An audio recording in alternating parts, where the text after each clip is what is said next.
on the dais, off the dais, friends. Congrats, Mohan, for your friends. Load of appreciations. Uh, I feel it a privilege to be amidst the written personalities of Dalit intellectuals and academics and my friends, dear friends, student friends. First of all, yeah, it's a struggle again for a women and especially Dalit women to come into academics, make their stand, voice out the agonies, struggles, coming to the university, portals of university, and then making her own stand in the academics. And it's a struggle too, like very aptly said by Gopal Guru. We've been provoked on several occasions to talk differently. 20 years back, Gopal Guru raised this question, why Dalit women talk differently? We have several reasons to talk differently. And not only differently, we have reasons to talk the truth, the hardships we face, and the struggles we have encountered, and the kind of oppositions from the society in several forms, visible, invisible, and in direct, indirect forms. So coming to the topic, I've told Mohan that I'll talk on caste and patriarchy because this is a topic where people will, like when it comes to understanding Ambedkar in totality, in the struggles, in the face of the anti-caste movements, in the face of the emancipation or struggle or liberation or empowerment or whatever concepts you talk about. When it comes to women's issues, it's after Phule. Phule showed the path of the progress to the women through education, Tritiya Ratna. But Babasaheb Ambedkar made them so much empowered to take the struggles on. Not only with education, but making realization of their rights, invisible rights, made them visible by targeting the most cause very dear to their lives, the water. He started with Mahan. But I would like to start with in 1916, when he was a student at anthropology conference at the age of 25. How he started his struggle, his voyage, his writing skills, analyzing the caste system in India, the heterogeneity, the hierarchical caste ladder, that the caste system, which is a burden of like the foundation of Hinduism, how it segregated the two sexes, not only the people, but the people of different sexes, into a different compartment, and making at one stand of the caste system, where the upper caste men stands at the top, having all the privileges, rights, and at the lowest bottom rank, the Dalit woman, who is not having any rights at all. There is a big silence of anguish and deprived of the rights and dignity and everything, how she is at the other bottom. This is the analysis which he made. And coming to the prize also, like very aptly said by Gopal Guru, this Annihilation of Caste ballet brought in way back in 90s, I think. This is the third edition, but first edition must have been the earlier one. Annihilation of Caste. Before going to Annihilation of the Caste, I would like to start with the caste in India, their origin, mechanism, genesis. So that, starting the writings of Ambedkar, just now Mohan was telling I have read Annihilation of Caste. Yes, this is the thing which should come in the end. How he began his journey talking about the contradictions in the society, that is with the caste in India. So that book also comes to within 10-15 rupees, or Annihilation of the Caste in English, which comes to 20. So this is where, like, I'm not talking about the price, but price is also very important. In order to reach Ambedkar, we don't need any ladders, nor even the paths to reach him. He's accessible, direct, and just in front of us. And I'm not criticizing anybody who writes. We can't deny anybody to write, think, analyze, criticize. But writing in a right perspective, writing in a different perspective, or writing a perspective which is not at all related to the major content, main content of the text, which are the debatable issues which is going on today. I'll come to the text later. First, talking about caste in India, its mechanism, genesis, which is the research paper which he submitted way back in 1916, I was telling about you, to the Anthropological Conference, which is published a year later, in 1970, Journal of Antiquary, where he very beautifully analyzed.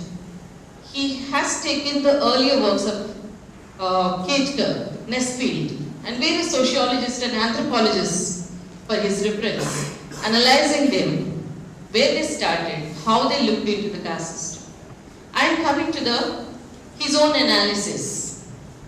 He says that I regard endogamy as a key to the mystery of caste system. Not to strain your imagination too much, I'll proceed to give you my reasons for it. So he is very direct in telling that, what are the reasons. He says that from exogamous to endogamy, how the society transformed. And coming to and he says that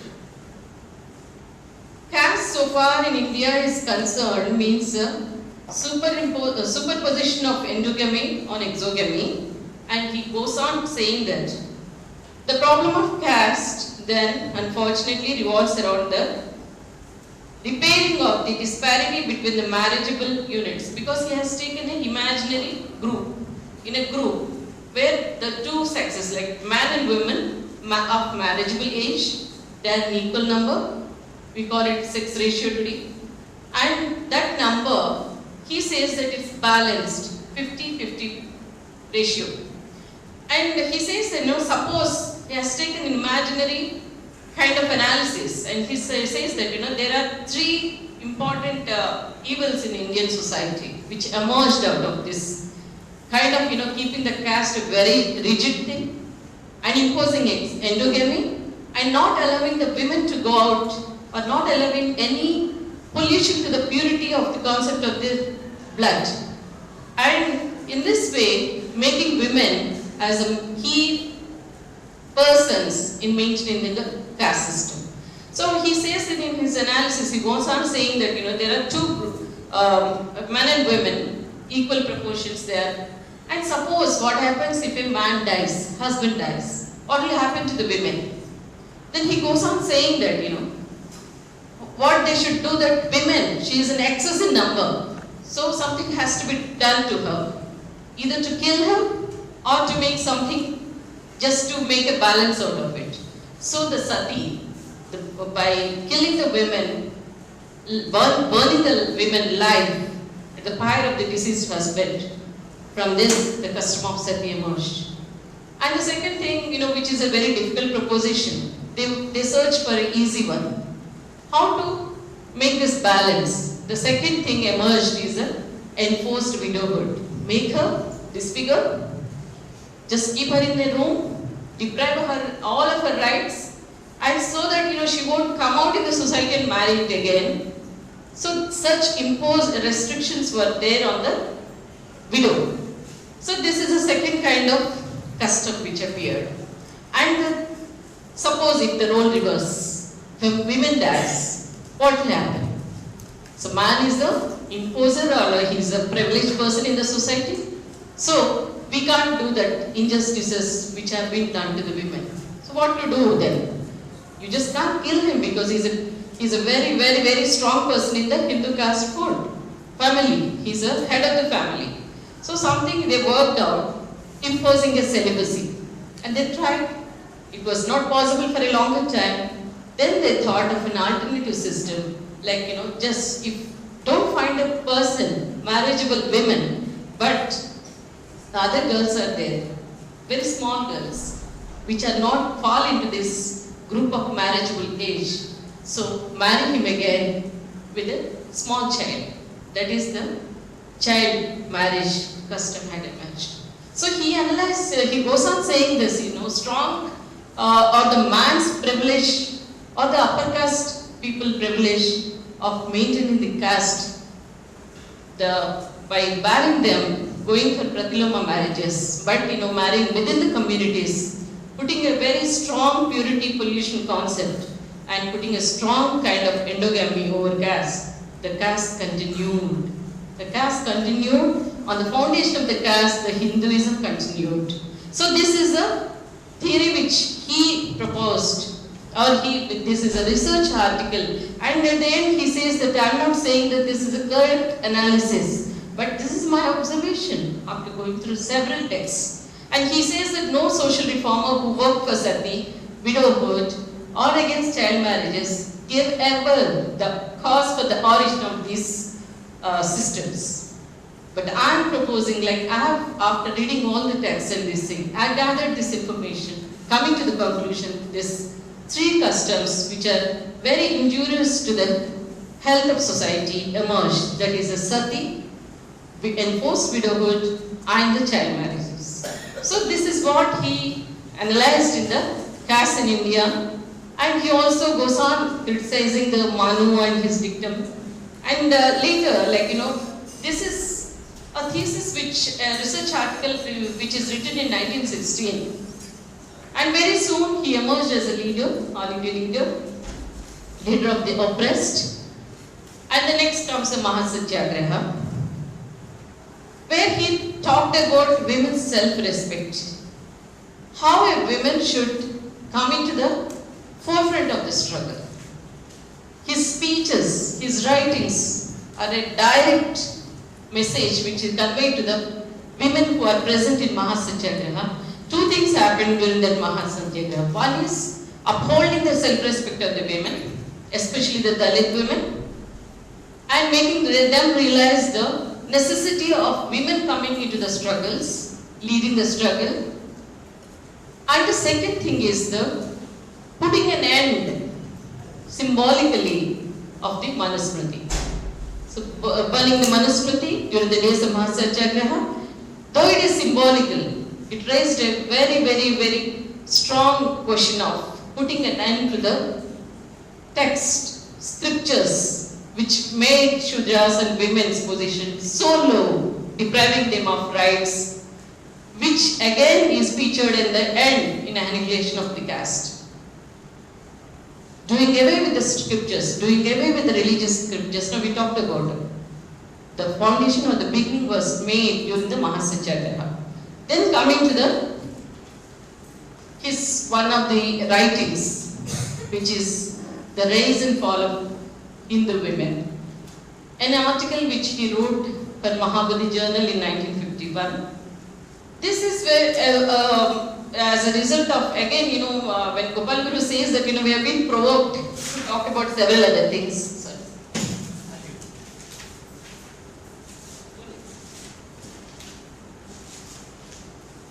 Why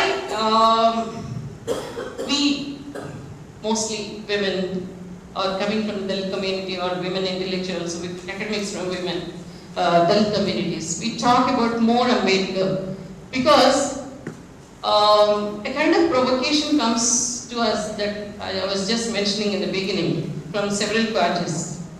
I'll come to the Hindu Code Bill later, but there are 2-3 incidents I would like to share with you. One is, I happened to attend a UGC capacity building program in Bangalore. One of the professors there in Bangalore Law University talked about Hindu Code Bill. She gave a lecture about Hindu Code Bill for 2 hours continuously, very consciously not taking Ambedkar's name. You may ask what is there in the name, but name carries a lot. A symbol, an icon carries a lot. A symbol that stood by the side of the oppressed, who fought for the rights of the women. For the first time, women's rights have been raised. For the first time, women's rights in the form of a law, right to adoption, right to inheritance, right to divorce, they have been featured. It's a challenge, it's a struggle to convince the conservative forces of the society. So prior to that, what is there in the article, Rise and Fall of Hindu Women? This is a continuation of his thoughts, because in between several things happened. He organized women into political struggle, he organized women into their rights for into the education field, and he organized women into the much needed, the journalist kind of, Samatha, Janata. Many Dalit women were into the editorial boards, and several things happened.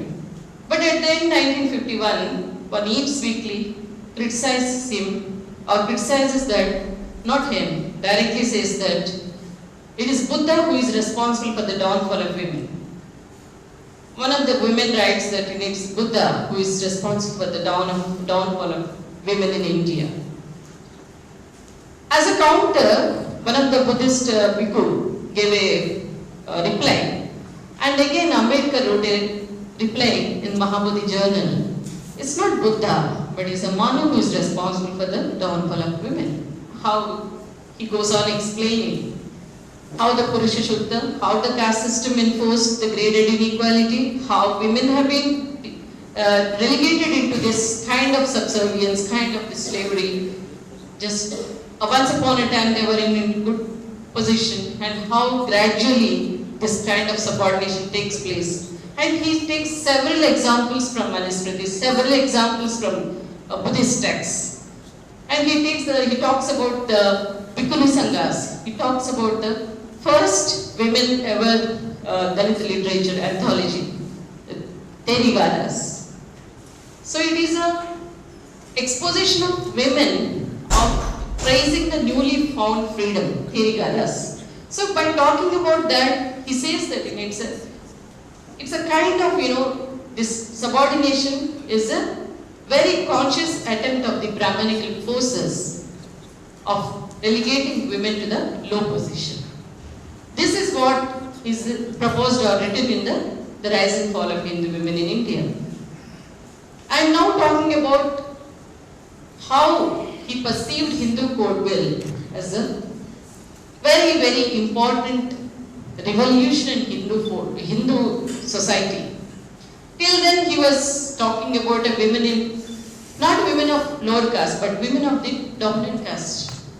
How they should fight their rights.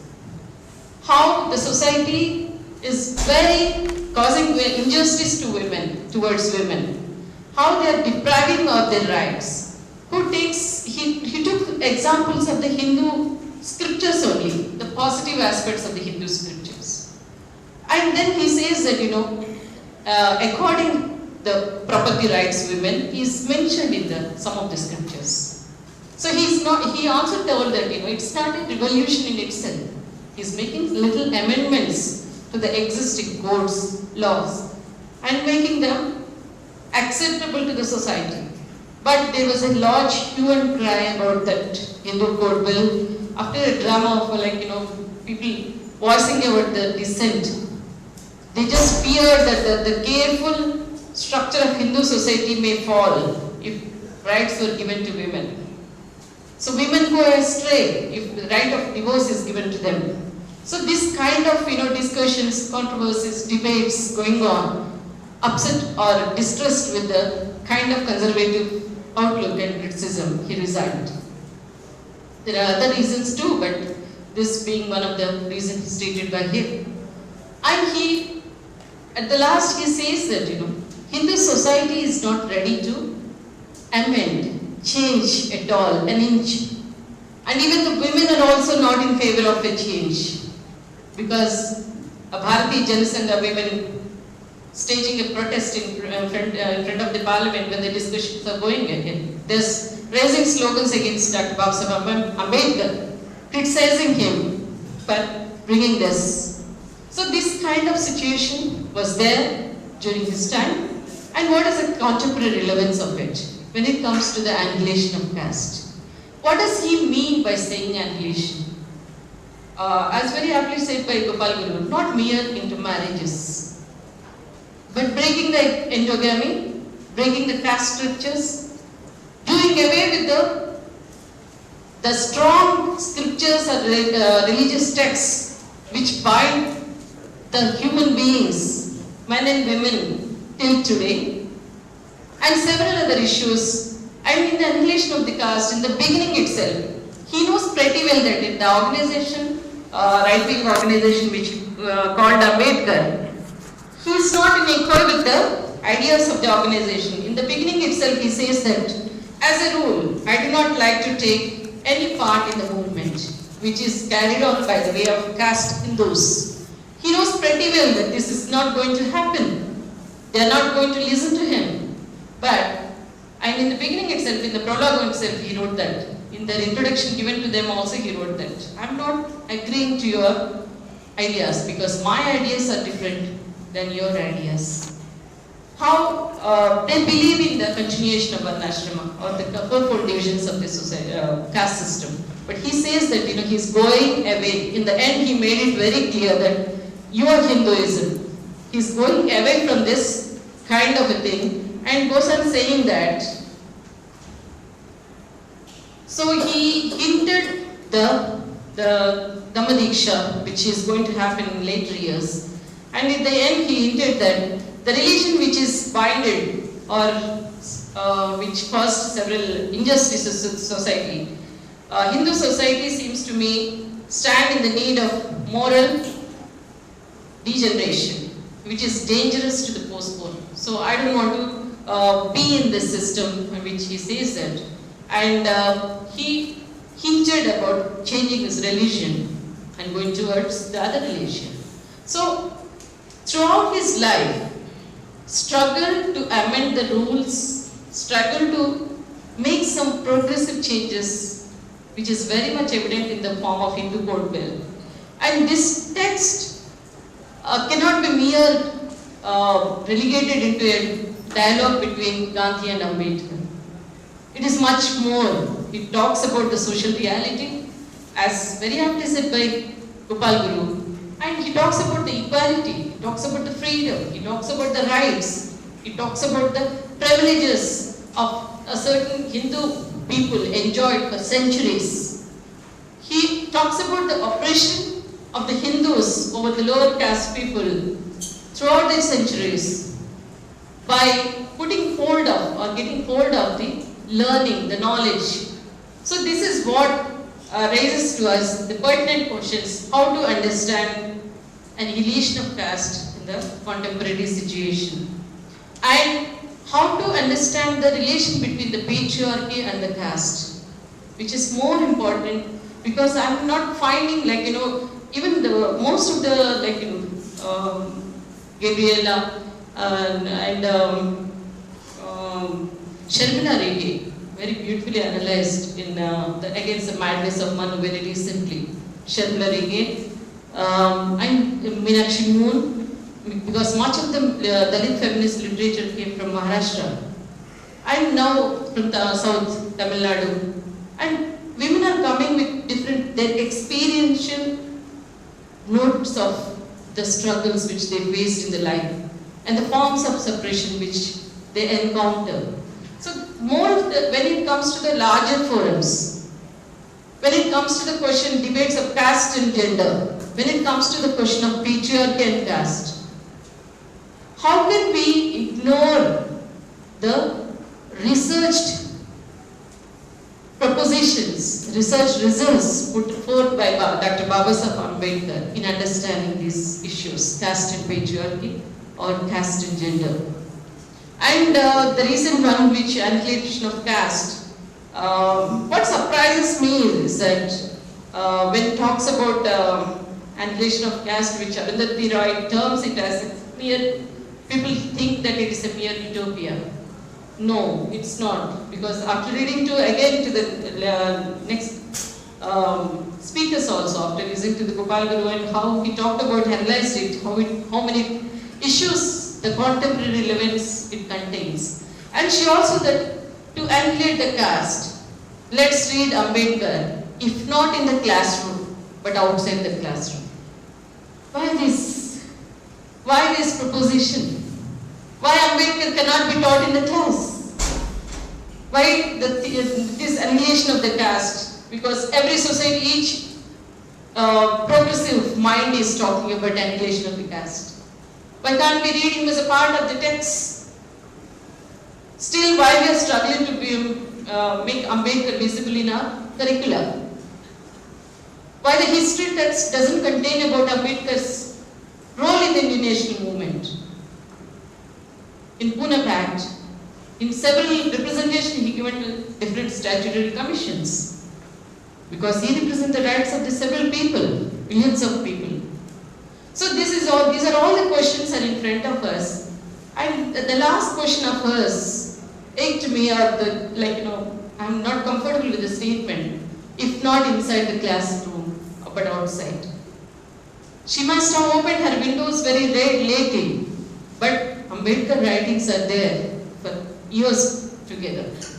So, with these questions, and again thanking Damsa for giving this opportunity. Thank you very much for your patience.